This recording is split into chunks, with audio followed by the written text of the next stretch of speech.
পিছিয়ে এসো দাদা। মসজিদের গলির ওখান দিয়ে নিয়ে যাই, বুঝলে? ওটা দিয়ে চলো, মসজিদের গলির ওখান দিয়ে।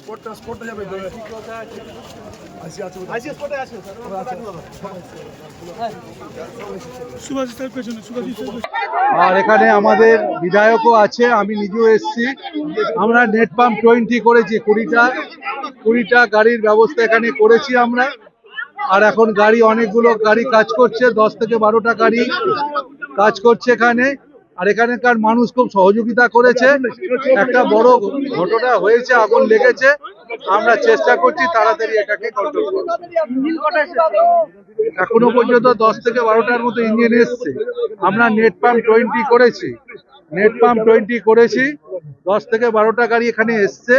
এখানকার মানুষরা খুব সহযোগিতা করেছে আর আমাদের কাজ চলছে। ঠিক আছে, দেখুন এত দূর আসতে গেলে একটু তো সমস্যা হয়, কিন্তু স্থানীয় মানুষরা অনেক সহযোগিতা করেছে। আর প্রত্যেক জায়গায় স্থানীয় মানুষরা সহযোগিতা করে। আগুন লাগার খবর পাওয়ার সাথে সাথেই আমাকে কন্ট্রোল থেকে ফোন করে, আমি নিজে আসি। এখানে বিধায়ক স্থানীয়, তার সঙ্গে যোগাযোগ থাকে, তিনি নিজে এসছেন। এখানকার সমস্ত প্রধান থেকে শুরু করে স্থানীয় মানুষ সবাই এখানে আছে।